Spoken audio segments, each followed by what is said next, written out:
오늘 주신 우리 하나님 말씀 시편 37편 1절로 11절까지입니다. 한 절씩 교도합니다. 행악자를 인하여 불평하여 하지 말며 불의를 행하는 자를 투기하지 말지어다.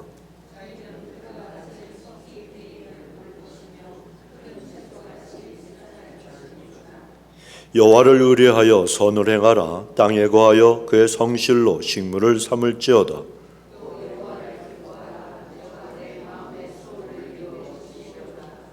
너의 길을 여호와께 맡기라. 저를 의지하면 저가 이루시고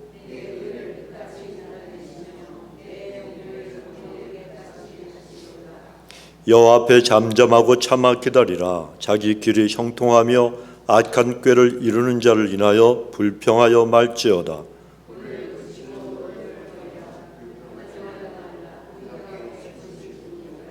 대저 행악하는 자는 끊어질 것이나 여호와를 기대하는 자는 땅을 차지하리로다.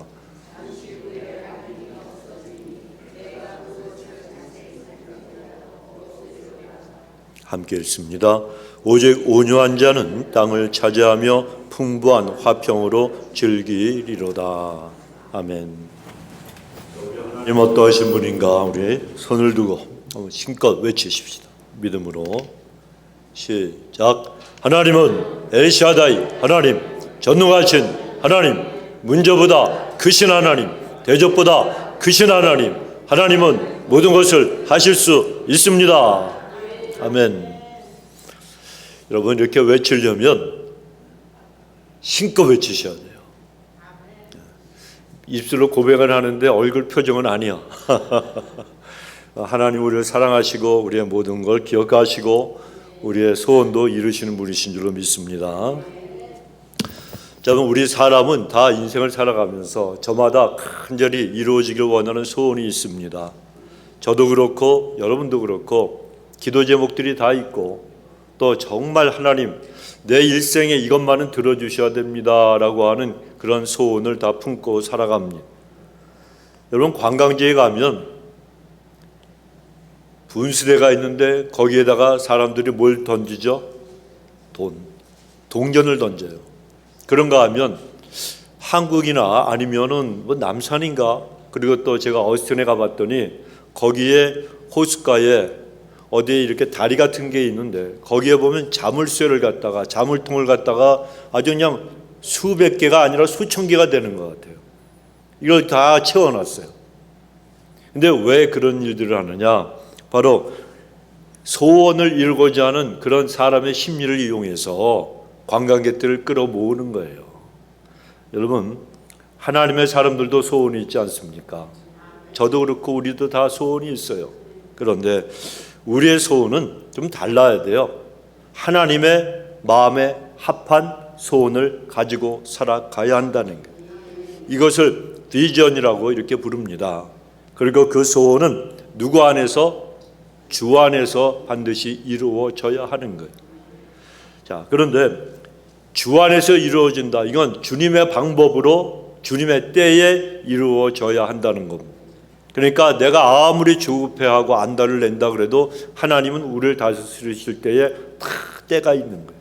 그 때가 그 방법이 가장 우리에게 좋기 때문에 하나님께서 때로는 기다리라고 하시는 겁니다. 오늘 본문의 4절에 보시면 여호와께서 마음의 소원을 어떻게 하신다고요? 이루어 주신다. 분명히 말씀합니다. 그러니까 우리의 마음의 소원을 이루어 주시는 분은 누구라고요? 하나님이시라는 거예요. 이걸 우리가 믿어야 됩니다.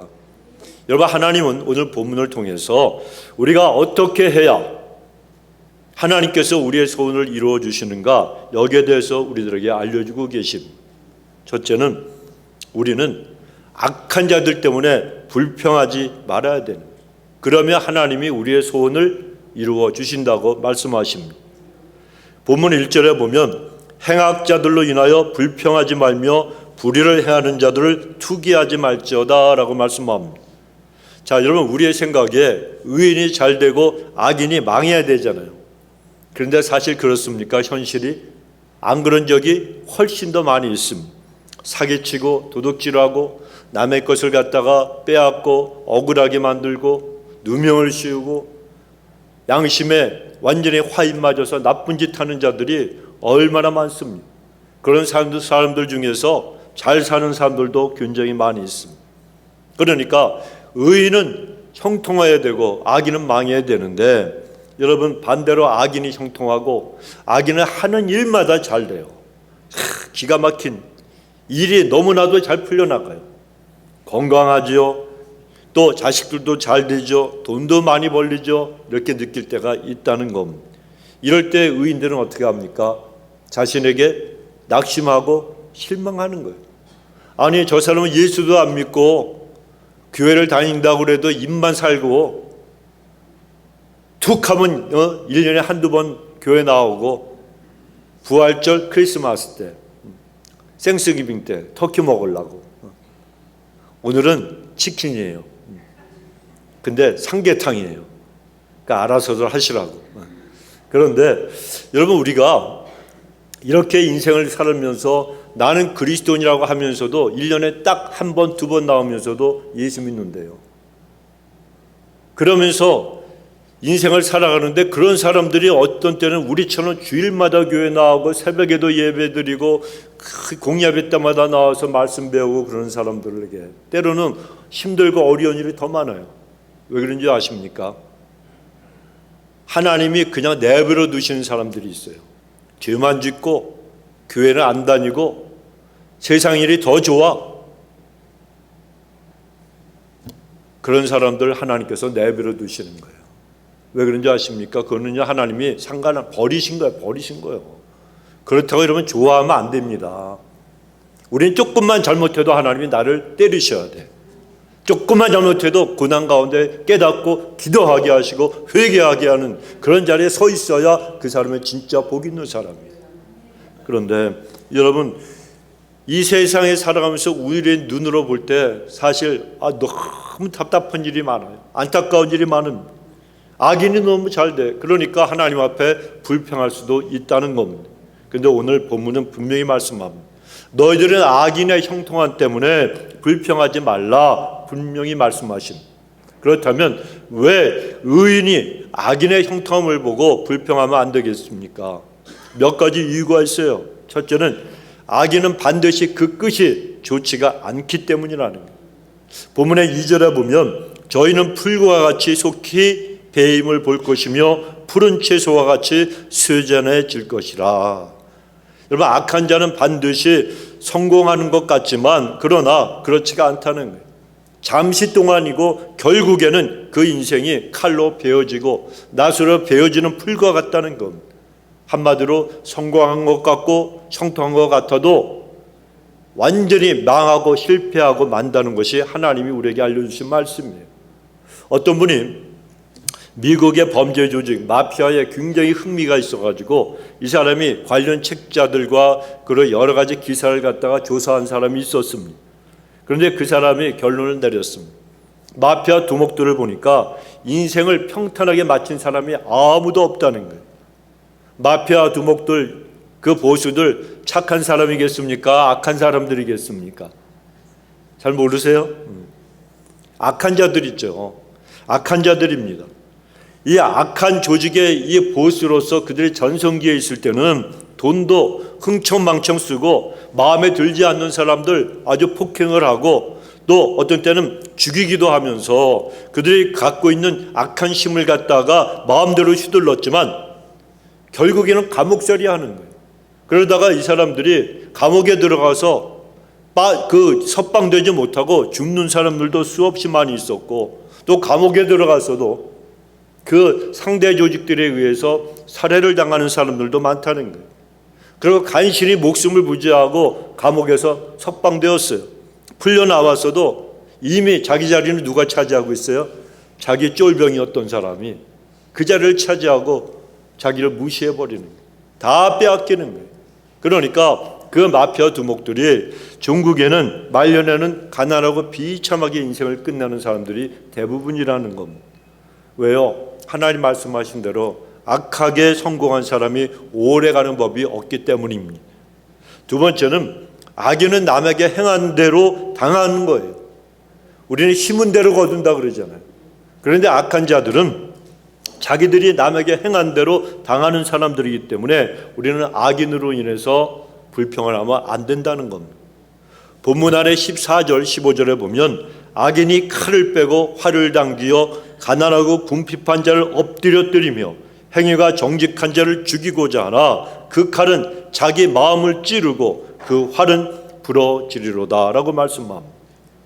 여러분, 하나님이 자연을 갖다 지으실 때 자연 법칙을 만드셨습니다. 마찬가지로 우리 인간 사회에서도 하나님께서 한 가지 법칙을 주셨는데 인과응보라고 하는 법칙입니다. 여러분, 영화 같은 거 보십시오. 영화는 사실이에요? 아니면 허구예요? 허구죠. 허구인데 우리가 엘파소 사니까 서부 영화 한번 생각해 보십시다. 엘파소 예전에 그 항상 웨스턴 그 누굽니까? 클린트 이스트우드 그 사람 나오는 영화를 보면 강도들하고 싸우는 것들이 있잖아요. 악한 자들. 근데 꼭 은행을 털어도 어디 은행? 엘파소 뱅크. 여러분도 그렇고 저도 그렇고 엘파소 어디인지도 몰랐잖아요. 전부 우리는 서부 영화에서밖에는 본 적이 없을 거예요.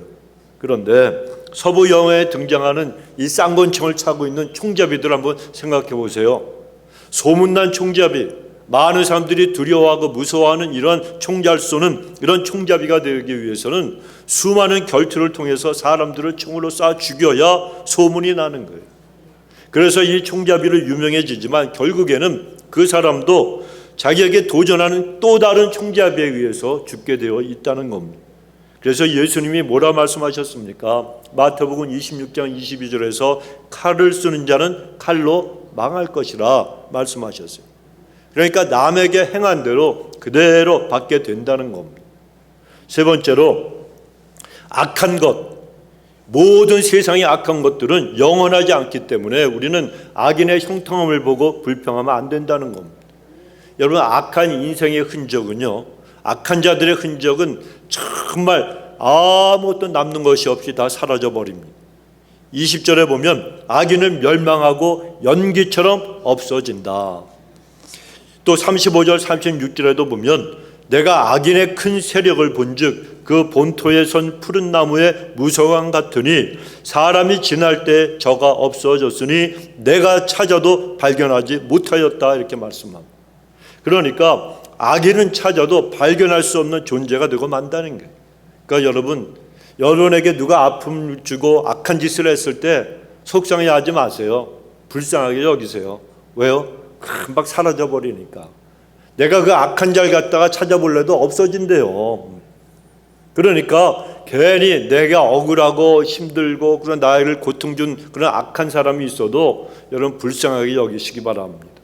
사라져 버릴 그런 연기 같은 존재인데 우리가 여러분 그런 사람들 때문에 마음 아파할 필요가 없잖아요. 또 네 번째, 악인으로 인해서 우리가 불평하지 말아야 되는 이유는 죽음 후에는 하나님의 심판이 그들에게 기다리고 있기 때문입니다. 여러분, 악한 자들은 내세를 몰라요. 천국을 몰라요. 이 세상에 있는 것들이 전부인 줄 알아요. 그래서 이 땅에서 그냥 먹고 마시고 즐기다가 죽으면 된다 이렇게 생각을 합니다. 그래, 그들은 살아있는 이 짧은 인생 동안에 이웃들을 갖다가 다른 사람들을 이용하든지 파괴하든지 빼앗든지 상관없이 그 사람들은 안락함과 쾌락만을 맛보며 사는 것을 인생의 최고의 그러한 자신들의 목표로 삼고 살아갑니다. 그러나 문제는 인생이 이 세상의 삶으로 끝나는 것이 아니라는 겁니다.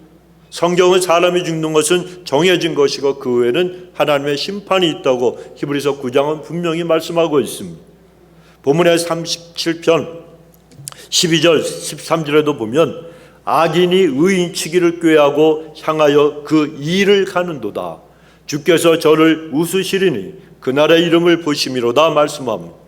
주님이 악인들의 행동을 보고 그들을 갖다 비웃는다는 거예요. 그럼 왜 그렇게 주님이 악인들의 행동을 보고 그들을 비웃으시느냐? 그들에게 임하는 심판의 날이 다가오고 있기 때문에 그렇다는 거예요. 자기 죽을 꼴을 모르고 멸망당할 걸 모르고 악한 짓들을 하니까 하나님께서 한심하게 보시는 거예요. 자, 그러므로 성도 여러분, 우리가 믿음으로 말씀대로 열심히 사는데도 악한 자들보다 못해 보이는 경우가 있는 것 같아도 절대로 포기하지 마시고 불평도 하지 마시고 하나님을 원망하지도 마시기 바랍니다. 우리는 누굽니까? 하늘에 속한 사람들이에요. 하늘에 속한 자들이고 하늘의 것을 바라보고 사는 그런 사람들이라는 겁니다. 그래 여러분, 악을 행하는 사람들 때문에 불평하지 않으면 하나님께서 우리의 소원을 이루어 주신다고 약속하시는 거예요. 여러분 잘 아시는 야곱, 그의 외삼촌이 누굽니까? 라반이잖아요. 그들을 한번 생각해 보십시오. 이 외삼촌 라반은 자기의 조카인 이 야곱을 정말 사랑하고 아끼고 불쌍하게 여긴 게 아니라 그 자기의 조카 야곱을 이용만 하려고 했습니다. 그래서 14년 동안 종으로 부려먹었어요. 그리고 자기가 약속했던 그 품삯을 10번이나 변경하고 속였습니다. 주지도 않았어요. 그런데 시간이 지나고 보니까 하나님께서 라반의 모든 재산을 누구에게 넘겨주셨어요? 야곱에게 넘겨주셨다는 거예요. 그때 야곱이 법원에다가 내 품삯 돌려달라고 손해배상해달라고 재판 걸어 소송했습니까? 안 했습니다. 진정한 재판장이신 하나님께만 모든 걸 맡겼다는 거예요. 하나님만 바라봤어요. 그런 사람이 반드시 끝내는 이기게 된다는 거 여러분 믿으시기 바랍니다. 시간이 지나니까 그 라반의 그 엄청나게 많은 재산이 다 야곱의 것이 되고 말았습니다. 양이나 염소를 낳으면, 새끼를 낳으면 보통은 흰색 털이나 검정색 털을 가지고 그 양이나 염소가 그 새끼들이 태어납니다. 그리고 간혹 가다가 얼룩무늬가 있는 양이나 염소도 태어나지만 이건 그렇게 흔하지가 않아요. 그런데 하나님께서 건강한 양들이 태어났을 때 얼룩무늬를 가지고 태어나게 하시고, 그리고 병들고 약한 양들은 희거나 검정색으로 태어나게 하시므로 이 야곱과 라반의 계약대로 야곱이 전부 다 얼룩무늬 양들을 갖다 차지하게 하셔서 그를 갖다가 거부가 되게 주셨다는 거예요. 그러니까 여러분, 부자가 되고 싶으시면 하나님께 다 맡기시기 바랍니다. 나에게 돈이 생기는 것도, 여러분 돈 많은 사람 시기하면 안 돼요. 배가 아프신 분들이 있는 것 같아요. 여러분, 돈이 많은 게 좋아요? 가난한 게 좋아요? 많은 게 좋죠. 저도 돈 많으면 좋겠어. 편안하죠. 안락하잖아요.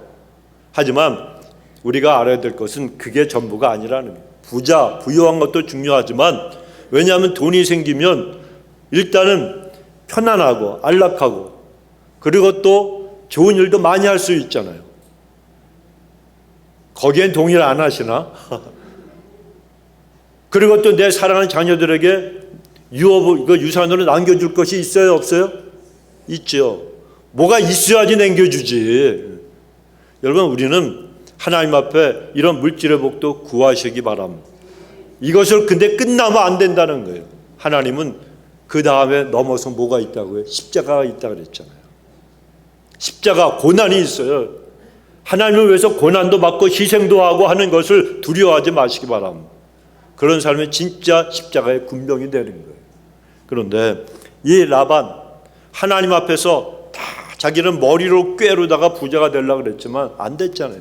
야곱은 하나님만 바라보고 의지했습니다. 그러니까 어마어마한 거부가 되었습니다. 하나님께서 다 갚아주셨다는 거예요. 그러므로 악인의 형통함을 여러분 절대로 부러워하지 마시고, 악인 잘 되는 거 시기하지도 마시고 불평하지도 마시기 바랍니다. 우리 하나님은 공평하신 분이기 때문에 그런 거예요. 두 번째로, 우리가 우리의 소원을 이루려면 하나님의 약속의 말씀을 붙들고 하나님을 의지해야 되는 거예요. 본문의 3절에 보면 여호와를 의뢰하여 선을 행하라 말씀합니다. 자, 하나님은 하나님을 의지하는 사람을 도와주시고 그 마음의 소원을 분명히 이루어 주십니다. 그런데 왜 우리가 하나님을 의지해야 합니까? 이 세상은 너무나도 강하고 우리는 상대적으로 너무 약하기 때문에 그런 거예요. 여러분, 이 세상의 모든 일들의 배후에는 누가 있느냐? 마귀가 숨어 있습니다. 여러분, 마귀가 숨어 있어요. 그래서 우리의 힘으로는 이 세상을 이길 수가 있어요, 없어요? 없어요. 마귀 사단이라고 하는 놈은 어마어마하게 지혜로운 놈입니다, 여러분. 그런데 그런 마귀와 싸워서 누가 이길 수가 있습니다. 사람이 아무리 대단한 것 같아도 사실은 너무나도 무력하고 연약한 존재예요. 나이가 들면 몸이 고장이 나요, 안 나요? 나잖아요. 나면은 어떤 생각이 듭니까? 혹시 여기 이게 암이 아닌가? 안 그러신가 봐. 저는요 갑자기 어저께 자는데 이쪽 이 폐 옆구리부터 막 아프더라고요. 그래서 제가 혹시 폐에 뭐가 생겼나 그 생각이 딱 드는 거예요. 목사지만. 그래서 기도했죠. 악한 부정한 생각 물러갈지어다. 그래서 기도했어요. 그러니까 아침에 일어나니까 언제 아팠느냐 듯이 하나도 안 아파. 여러분, 마귀는요 어마어마하게 지혜롭고 능력이 있습니다. 여러분, 광명의 천사처럼 우리 앞에 나타난다 그랬어요. 그래서 속으면 안 되는 겁니다. 그래서 우리는 너무 약하기 때문에 우리는 하나님만 바라보고 의지해야 돼요. 너무 연약해요. 우리는 내가 다 가진 것 같아도 절대로 그렇지가 않다는 거예요. 하나님 앞에 우리는 너무나도 연약한 존재입니다. 32살의 젊은 나이에 세계를 정복했다 그러던 알렉산더 대왕, 대단한 인물 같지만 여러분, 그 사람이 어떻게 죽었습니까? 재롱 피우는 원숭이에게 물려서 죽었다 그러잖아요. 칼을 들고 적군하고 싸우다가 장렬하게 전사한 게 아니고 원숭이, 그것도 새끼 원숭이한테 이쁘다고 어영 깍꿍하다가 콱 물어가지고 그래서 바이러스 때문에 물려서 죽었다는 거예요. 또 나의 사전에 불가능은 없다. 누구죠? 나폴레옹. 이 나폴레옹이 러시아 침공하고 온 유럽을 갖다가 다 자기 손에 쥐었습니다. 대단한 인물 같죠. 그런데 말년에는 세인트 헬레나 섬에 유배되어서 갈매기를 갖다 부러워하면서 한많은 세상을 떠난 그런 인물이 되고 말았습니다. 여러분, 이것이 인생이라는 거예요. 그래서 욥기 4장 19절에 보면 사람은 하루살이에게라도 눌려서 죽을 수 있다고 말씀하는 거예요. 큰 바위가 떨어져서 죽는 게 아니고 누구에게? 하루살이에게 눌려서. 여러분, 어떤 사람은 하루살이가 아니라 이 하루살이 같은 조그만 벌레가 눈에 들어갔는데 자기도 모르게 딱 때렸는데 눈이 빠져버린 사람이 있대요.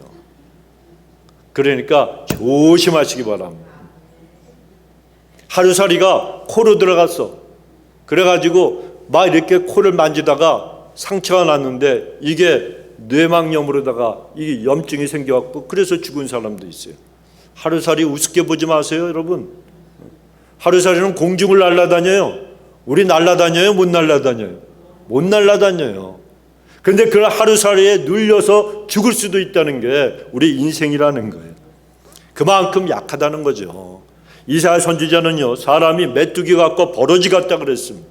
바울사도는 고린도후서 4장 7절에서 우리 인간의 연약함을 말하기를 깨어지기 쉬운 질그릇 같다 그랬어요.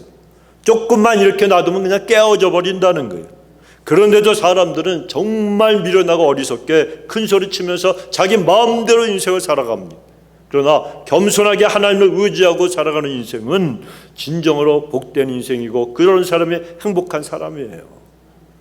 여러분, 인생을 행복하게 살기 위해서는 돈도 의지하지 마시고 새끼들도 의지하지 마세요. 여러분, 다 자기 짝 만나서 살면 그게 다 제일 좋은 거예요. 그 아이들은 자기들 나름대로 인생이 있어요, 여러분. 그러니까 너무 애달파지 마시고 있는 돈 가지고 맛있는 걸 사 먹고 휴가도 좀 가시고 그러시라고. 그 자식한테 안달해봤자 소용없어요. 딸 가진 분들은 좀 몰라. 아들내미들은 소용이 없더라고. 여러분, 우리의 인생은 정말 믿을 분은 하나님밖에 안 계신 거예요. 자식들, 아이고, 물질, 아이고, 건강, 하루가 달라져요. 여러분, 이제 70대 보세요. 80대 보세요. 꺾여져요. 꺾여져. 안 아프던 무릎도 아프고요, 어깨도 아프고. 저도 그냥 우리 필립 집사님하고 이 말씀을 좀 나눴지만 이 오른쪽 어깨가 왜 요새 이렇게 아픈지 모르겠어요. 나이가 드니까 이제 노쇠 현상이 일어나가지고 이러는 거예요. 근데 저뿐이겠습니까? 아프신 분들 많잖아요. 뼈 마디마디, 무릎 관절, 근육이 쑤시고 아픈 분들 많이 있다네요. 심장은 왜 갑자기 벌렁벌렁 뛰어 또? 나이가 들면 또 마음이 약해져요. 그러니까 조금만 아파도 이거 암이 아닌가, 이런 방정맞은 생각이 들 때도 있고. 인간은 여러분 그만큼 약하다는 거예요. 그런데 사람은요, 하나님 앞에서 늘 믿음을 가지고 살아가면서 하나님, 나는 어떤 일이 있어도 주님만 의지합니다. 날 죽이든지 살리든지 이 모든 일은 주님께 있습니다. 이 믿음 가지고 살아가는 사람이 진짜 행복한 사람이고 복된 인생이에요. 그런데 하나님을 의지하는 사람의 특징이 있다는 겁니다. 하나님을 의지하는 사람은요, 하나님을 기뻐하는 거예요. 본문의 4절에 보면 또 여호와를 기뻐하라, 저가 내 마음의 소원을 이루어 주시리라. 여러분, 기뻐하라는 이 말씀의 뜻은 뭔가 하면 즐거워하라는 거예요. 즐거워하라. 하나님으로 인해서 즐거워하는 삶을 살라는 그런 뜻입니다. 그렇다면 우리는 언제 즐거워하고 무엇을 할 때 여러분 즐거워합니까? 사람마다 다 다르죠. 즐거워하는 게 달라요. 어떤 사람은 돈을 많이 벌면 참 즐거워해요. 아마 이건 다 똑같을 것 같아. 돈 싫어하는 사람 내가 여태까지 본 적이 없어요. 돈이 많이 벌리면 좋아요. 즐거워해요. 그러니까 어떤 사람은 또 음식을 먹을 때 맛있는 걸 먹으면 얼마나 즐거워하는지 몰라요. 너무너무 행복한 거야. 또 어떤 사람은 일 중독에 걸린 사람, 일을 해야 즐거워하는 사람들도 있습니다. 그런데 우리 믿음의 사람들은 하나님으로 인해서 즐거워하고 하나님을 잘 섬기는 것을 기쁨으로 삼아야 될 줄로 믿습니다. 그래서 예배가 즐거워야 돼요, 여러분. 예배 한번 오는 게 힘들어가지고 저기 멀리 우리 교회에 올라면 3시간 걸리는 우리 전용택 장로님 같은 분 멀리서 오시잖아요. 전 장로님 댁은요, 일로 와도 멀고 절로 와도 멀어. 산으로 와도 그렇고 10번으로 와도 멀고. 남변주 집사님도 마찬가지. 또 우리 안영미 집사님, 안성우 집사님 집은 아마 제일 멀 거예요. 저쪽 이스트 그 맨 끝에 있어요. 그런데 그렇게 먼 데 있는 분들도 주일마다 달려와서 예배를 드리는데, 여기 살면서 넘어지면 코 닿을 때 살면서도 주일날 오는 게 너무너무 멀어. 주일이 왜 이렇게 일주일에 한 달에 몇 번씩 있는지 몰라. 주일이 딱 한 번만 있으면 좋겠어. 그런 사람들도 없지 않아 있다는 거예요. 여러분, 그런 사람들은 예배 드리는 게 너무 부담스러운 거예요. 그러나 여러분, 우리는 하나님 전에 나오는 것이 기쁘고 즐거워야 돼요. 몇 번이나 여러분 남은 인생 동안에 여러분이 주일날 교회 나와 예배 드릴 수 있겠습니까? 이제 여러분의 생애 속에서 세어보면은 얼마나 남았겠습니까? 누가 그걸 자신하겠습니까? 오늘이 내 인생의 마지막 주일 예배 드리는 그 날일 수도 있다는 거예요. 그러니까 우리는 하나님 앞에 예배 드리는 거 즐거워해야 되고, 하나님 앞에 달려나오는 것도 기쁜 마음으로 달려나와야 된다는 겁니다. 교회도 여러분 사역을 할 때 내가 맡겨주신, 나에게 맡겨진 그 사명을 갖다 감당할 때도 즐거워해야 되는 거예요. 자, 그런데 교회 청소하면서 교회 휴지 하나 줍는 것도 어이 누구 이러면서 이것 좀 주스라고 그런 거 하고, 내가 가서 먼저 줍는 거 하고, 누가 더 기쁨과 즐거움으로 그것을 하는 사람이겠습니까? 내가 먼저 하는 사람. 누구에게 시키지 말고 내가 먼저 해야 되는 거예요. 그런 사람이 교회 청소도 친교도 여러분 기쁜 마음으로 즐거운 마음으로 해야 되는 거예요. 여러분, 친교하는 거 좋아하는 분 손 한번 들어보세요.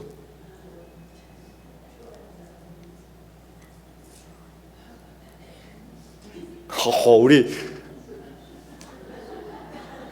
기장 도사님이 손 드셨어.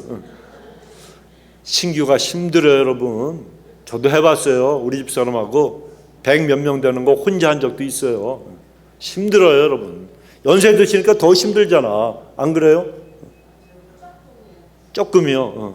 그러면 일주일 내내 하십시오. 네. 힘들어요. 그렇지만 우리가 주님의 마음으로다가 우리가 즐거운 마음으로, 기쁜 마음으로, 섬기는 마음으로, 예수님을 섬기는 마음으로 여러분 하면은 그것이 다 하나님 앞에서 하나님이 받으시는 친교요 상급이 있는 줄로 믿습니다. 그래, 우리가 주님의 일을 할 때도 여러분 마지못해서 하는 게 아니고 자원하는 마음으로, 즐거운 마음으로 해야 되는 거예요. 그런 모습이 하나님을 의뢰하는 모습이고, 하나님이 그런 사람의 손도 들어주시고 소원도 이루어주시는 거예요. 또 하나님을 의지하는 사람은 하나님께 모든 걸 맡기며 살아가는 거예요.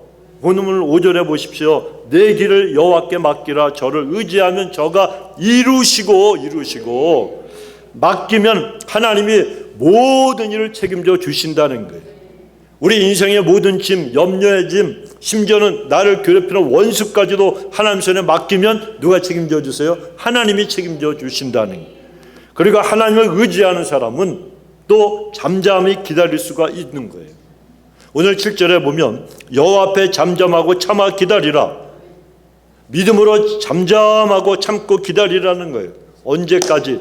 여호와 하나님께서 역사해 주실 때까지 기다리라는 거예요. 그런데 믿음이 없으면 기다릴 수가 있어요, 없어요? 없죠. 아주 조급해야 합니다, 여러분. 하나님이 왜 내 기도 안 달이나는 거예요. 그러나 우리는 여러분 하나님을 믿으면, 하나님을 신뢰하면 믿음으로 기다릴 수가 있습니다. 인내라고 하는 것이 만만한 게 아닙니다, 여러분. 중국 당나라 시대에 유명한 시인 이백이라고 하는 시인이 있었습니다. 이 사람이 산에 들어가서 공부를 하는데 너무 지쳤어요. 제가 보니까 공부하는 거 좋아하는 사람은 아무도 없는 것 같아요. 그래서 그 어떤 공부 서울 법대 나오고 검사된 사람한테 물어봤대잖아요. 공부하는 거 좋아하냐 그랬더니 세상에 공부하는 거 좋아하는 사람이 누가 있냐고. 공부하는 거 좋아하는 사람 아무도 없어요. 이 이백도 마찬가지였어요. 산에 들어가서 몇 년 동안 공부하다가 너무 지쳤어요. 그래서 공부를 하다가 포기하고 하산을 했습니다. 하산하거라 라고 스승이 얘기한 게 아니고 지쳐서 집으로 돌아가려고 산에서 내려왔는데, 아니 개울가에서 웬 할머니를 만났는데 이 할머니가 그 개울물에서 도끼를 갖다가 갈고 있다는 거예요. 도끼를. 그래서 할머니 뭐 하십니까? 물었더니 내가 이 도끼를 갈아가지고 바늘을 만들려고 그런다고. 아니 어느 세월에 이따만한 도끼 이 쇠 아닙니까? 이걸 갈아갖고 그걸 갖다가 바늘을 만듭니까? 그런데 그 할머니는 계속 갈고 또 갈면 바늘이 된다면서 멈추질 않는 거예요. 그때 그 말을 듣고 이백이 깨달았습니다. 발길을 돌려서 산으로 올라갔어요. 여기서 마부작침이라고 하는 한자 고사성어가 나왔습니다. 그 뜻은 공부는 인내를 가지고 도끼를 갈고, 그래서 그 도끼를 갈아서 그 바늘을 만드는 일과 똑같다라고 하는 그런 뜻입니다. 여러분 예수님을 탄생하셨을 때도 그런 사람이 있었습니다. 그런 할머니가 있었어요. 예수님이 태어나셨을 때 당시의 대제사장들, 율법학자들은 예수님을 찾아갔어요? 안 찾아갔어요? 안 찾아갔습니다. 예수님을 오히려 해치려고 그랬습니다. 특히 누가? 헤롯 왕이 그랬잖아요. 아기 예수님을 잡아서 죽이고 없애려고 했습니다.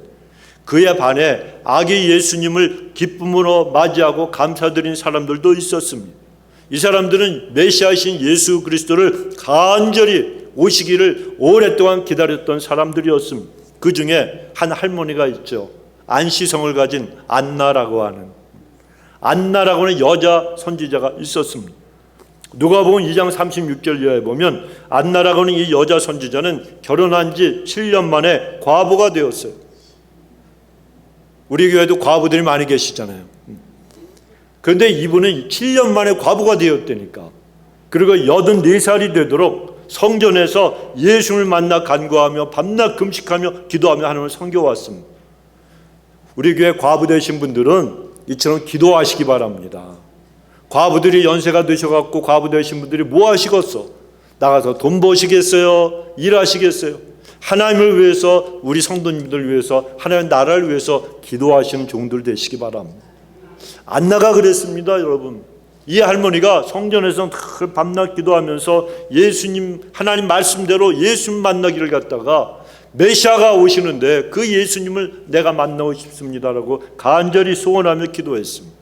하나님의 약속을 받고 기도한 거예요. 그래서 이 안나도 이 하나님의 약속이라는 이 도끼를 인내하며 끈기를 가지고 갈면서 메시아 예수님을 기다린 거예요. 그 결과 안나는 메시아로 오신 예수님을 하나님의 성전에서 만날 수가 있었잖아요. 예수님은 오늘날도 하나님의 약속을 믿고 하나님을 의지하는, 그리고 인내하는 사람들에게 반드시 찾아오신 줄로 믿습니다. 하나님을 만나고 싶으시죠? 그러면은 너희가 간절히 나를 찾고 찾으라. 그럼 내가 너희를 만나 주신다고 하나님의 약속하셨어요. 기도 한 번 하고 하나님 왜 나를 모른다고 하십니까? 왜 나를 안 만나 주십니까? 이런 말씀하지 마시고 만나실 때까지, 하나님 나를 찾아오실 때까지 여러분 하나님 앞에 기도해 보세요. 하나님은 내가 어떤 처지, 어떤 형편, 어떤 근심, 어떤 죄를 저질렀어도 내가 하나님을 붙들고 의지하며 기도하고 하나님 나를 만나달라고 성령의 권능과 능력과 용서함과 그리고 하나님의 놀라운 축복을 갖다 나게 달라고 기도하고 엎드리면 때가 되면 하나님 우리를 찾아와 주신다는 거예요. 여기에 필요한 것이 인내가 하나님을 의지하는 거니까 포기하지 마시고 낙심하지 마시고 주님만 꼭 붙드시기를 바랍니다. 마지막 세 번째로, 우리가 성실하고 온유하면 하나님이 우리의 소원을 들어주신대요. 3절 하반절에 보면 땅에 거하여 그의 성실로 식물을 삼을지어다 말씀하시잖아요. 하나님께서 성실하신 분인 것처럼 우리도 성실한 삶을 살아가려는 겁니다. 그래야 하나님이 우리의 마음의 소원도 이루어 주신다는 겁니다. 아무리 여러분 내가 좋은 소원을 가지고 있어도 내가 노력하지 않고 불성실한 그런 모습으로 살아가면 그 마음의 소원이 이루어지기가 힘이 든 거예요. 시편 7편 8절에 보면 여호와께서 만민에게 심판을 행하시오니 여호와여 나의 의와 성실함을 따라 나를 심판하소서라고 말씀합니다. 이 시편 기자가 하나님 앞에 자기의 의와 성실함을 따라서 네 모든 것을 갚아주옵소서 이렇게 기도를 한 것입니다. 여러분, 성실한 사람은 자기 감정이나 환경에 흔들리지 않고 내가 해야 할 일을 절대로 포기하지 않고 끝까지 하는 사람입니다. 보통 일반 사람들은 자기 감정의 상태에 따라서 내가 마땅히 해야 할 일을 하기도 하고 하지 않기도 합니다. 하나님은 그런 사람의 소원을 이루어 주시기가 힘들다는 뜻입니다. 내 감정이 어떠하든지 나에게 하나님 주신 그 주어진 일들을 성실하게 하는 사람의 소원도 이루어 주신다는 거예요. 그래서 우리는 교회 일이든지 아니면 사회 일이든지 나에게 맡겨진 그런 일들을 성실하게 해나가는 사람들이 되어야 되는 거예요. 불성실하면 하나님의 영광을 가리잖아요. 우리가 하나님의 영광을 가리는데 어떻게 하나님이 우리의 소원을 갖다가 이루어질 수가 있겠습니까? 다니엘을 보십시오. 다니엘은 하나님께 붙들려서 정말 귀하게 쓰임받은 하나님의 사람 아닙니까? 그가 하나님께 귀하게 쓰임받았던 그 이유는 성실함 때문이었어요. 두 가지 측면에서 그는 대단히 성실한 사람이었는데, 하나는 사회적인 측면이 있습니다. 그는 그 당시에 자기의 일을 성실하게 감당했어요. 그래서 그의 대적들이, 정적들이, 그를 시기하는 자들이 도무지 흠잡을 데가 없었습니다. 너무나도 성실하게 일했기 때문에. 또 한 가지는 영적인 면입니다. 하루에 몇 번씩? 3번씩 시간을 정해놓고 하나님 앞에 기도했습니다. 예루살렘을 향해서 열린 그 창문을 앞에서 하나님 앞에 기도했다는 거예요. 그래 다니엘의 대적들이 다니엘이 기도하는 이 생활에 대한 정보를 얻어서 이제 다니엘을 죽이기 위해서 한 달 동안 기도를 하면 안 된다라고 하는 이상한 법을 만들었잖아요. 만약에 그 기간 동안에 기도하다가 발각되면 사자굴에 들어가 죽어야 했습니다. 그럼에도 다니엘은 그 사실을 알면서도 성실하게 하나님 앞에 나는 기도하겠다, 하루에 3번씩 기도하겠다 약속을 했기 때문에 그는 두려워하지 않냐고 죽을 줄 알면서도 그가 하나님 앞에 성실한 기도 생활을 했습니다. 하나님께서 그의 그 아름다운 성실함을 갖다가 보신 겁니다. 그래 여러분, 우리도 하나님 앞에 신앙생활 성실하게 해야 되는 거예요. 뿐만 아니라 우리는 성실한 사람이 됨과 동시에 온유한 자들이 되어야 됩니다. 11절에 보면 오직 온유한 자는 뭘 차지해요? 땅을 차지하고. 금방 생각이 안 나시죠? 온유한 자는 캐시를 차지할 것이다 그러면 눈이 번쩍 띄일 것 같아요 우리가. 그런데 온유한 자는 땅을 차지하며 풍부한 화평으로 즐기리로다. 자, 온유한 자가 땅을 차지한다고 하시는데 여러분, 이 땅을 차지한다는 것은 캐시를 차지하는 것보다 더 좋은 거예요. 이게 뭔가 하면 승리를 뜻하는 거예요. 승리. 땅을 누가 차지합니까? 승리하는 자가 차지하잖아요.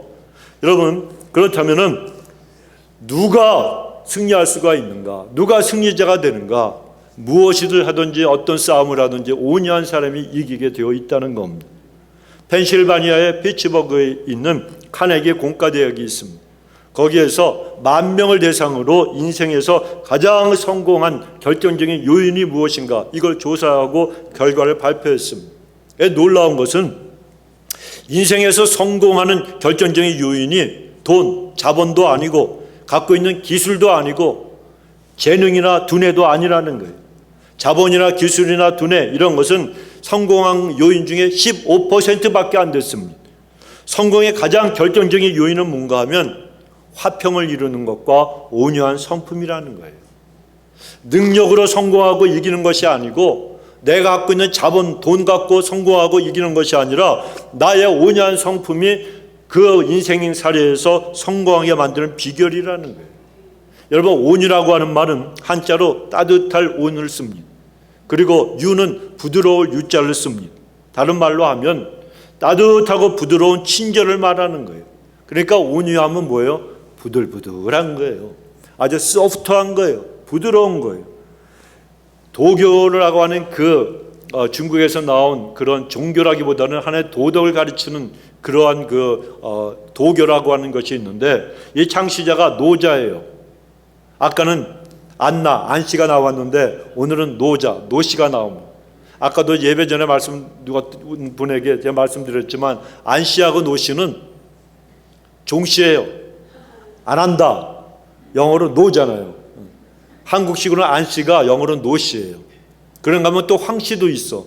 저는 노란색이니까 놀이끼리 하고, 황씨는 누리끼리 하나? 하여튼 황색이 비슷하잖아요. 그래서 저는 황 목사님이라는 분들을 만나면 우리는 사촌이요라고 얘기합니다. 그런데 저희 집안에 그 노자라고 하는 사람이 있었습니다. 진짜 집안이 아니고 진짜 옛날에 이 도교를 창시한 중국 사람이 있는데, 노자라고 하는 사람인데, 이 사람이 자기의 스승인 상창이라고 하는 선생님을 찾아갔어요. 그러면서 그분이 나이가 많았는데, 선생님, 세상을 떠나시기 전에 마지막으로 이 세상에서 가장 중요한 가르침을 하나 주십시오라고 부탁을 했습니다. 그 상창이라는 스승님이 노자의 얼굴을 갖다가 한참 들여다보면서 가만히 있다가 물었습니다. 자, 나에게 이가 있느냐 물었어요. 연세가 되시니까 이가 하나도 없어. 아니요, 스승님은 이가 하나도 없습니다. 그러면 나에게 혀가 있느냐? 예, 혀는 있습니다. 그러자 그 스승이 이제 알겠느냐라고 했다는 게 무슨 말이겠습니까? 사람의 이처럼 강하고 단단한 것은 약하고 혀처럼 약한 것은 강하다는 뜻입니다. 이처럼 강하면 부러지고 깨어져서 없어지지만 혀처럼 부드러워서 맨날 당하기만 하는 사람은 끝까지 남아 있을 수 있다는 뜻입니다. 그래, 겸손하고 온유한 사람이 오래오래 남고 마지막 최후의 승리자가 되는 법이라는 것을 가르쳐주는 그런 이야기입니다. 그런데 성경에서 말씀하시는 이 온유함은 따뜻하고 부드러움도 포함되는 말씀이지만 진정한 뜻은 하나님께 길들여진 사람, 하나님께 길들여진 그런 상태를 뜻하는 말이 바로 이 온유함입니다. 자, 여러분, 야생마가 있습니다. 이 야생마를 훈련시켜서 기수가 마음대로 움직이게 하는 것이 바로 온유라는 거예요. 사냥개, 이 사나운 개를 갖다 훈련시켜서 주인이 오라 그러면 오고 가라 그러면 가고, 가서 무엇을 물어오라 그러면 물어오고, 바로 이런 것처럼 하나님 앞에 훈련되어져서 하나님이 하라 그러면 하고, 하나님이 가라고 하면 가고, 멈추라 그러면 멈추는 수준, 이것을 갖다가 온유함이라고 말씀한다는 겁니다. 누가 그랬습니까? 모세가 그랬잖아요.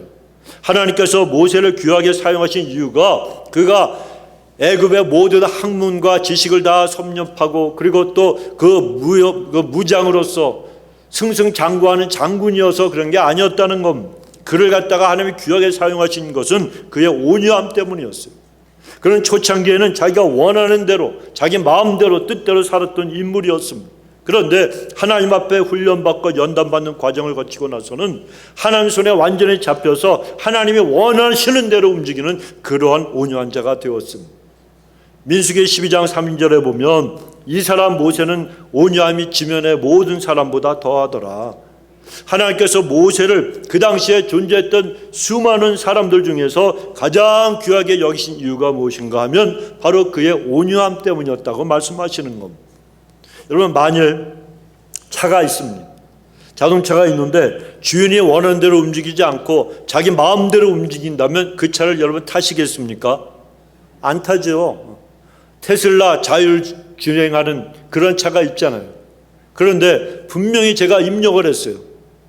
우리 집으로 가자 그러는데 이 차가 자기는 싫다고 알람복으로도 가. 그럼 여러분 그 차를 탑니까 안 탑니까? 안 타는 거예요. 교회로 가자고 눌렀는데 절간으로 가네? 가겠어요 안 가겠어요? 안 타죠. 절대로 안 탑니다. 위험하기 때문에 그럽니다. 여러분, 하나님도 위험한 사람을 절대로 안 쓰시는 거예요. 주인이신 하나님 말씀대로 움직이는 온유한 사람을 하나님이 사용하십니다. 그래서 하나님은 하나님의 말씀이라면 내 생각 다 내려놓고, 내가 환경이 나쁘고 상황이 어렵다는 핑계도 다 내려놓고 하나님 말씀 앞에 순종할 줄 아는 온유한 사람의 소원을 이루어 주시는 것입니다. 그래, 우리 성도님들이 성경에서 말씀하시는 정말 온유한 그런 분들이 되셔서 하나님 앞에 더욱더 귀하게 쓰임 받으시기 바랍니다. 악인의 형통함을 인해서 불평하지 마시고 하나님을 의지하고 성실하고 온유함으로 하나님께서 여러분의 모든 귀한 소원들을 이루시는 놀라운 은혜와 축복이 함께 하시길 주 이름으로 축원합니다. 네, 기도하십시다. 좋으신 우리 하나님 감사합니다. 오늘도 하나님 앞에 나와서 하나님, 우리가 소원을 아버지 이루고 또 하나님 앞에 감사하려면 어떻게 해야 되는가, 하나님 그 비결을 우리에게 말씀을 통하여 깨닫게 해주시니 감사합니다. 하나님, 우리가 눈을 들어 주를 바라보면서 하나님 악인들의 형통함을 갖다가 원망하거나 불평하지 아니하고 더욱더 아직 말씀을 붙들고 의지하는 백성 되게 하여 주시고, 더욱더 하나님 맡기신 일에 성실하고 온유한 심령을 갖게 도와주셔서 아버지 마지막 시대를 살아가면서 꼭 주님께서 주시는 그 은혜와 축복을 받고 우리가 간절히 바라는 기도의 제목들과 소원들이 다 이루어지는 축복을 누려 하나님 앞에 영광 돌리게 하여 주옵소서. 감사드리옵고 예수님의 이름으로 기도드리옵나이다. 아멘.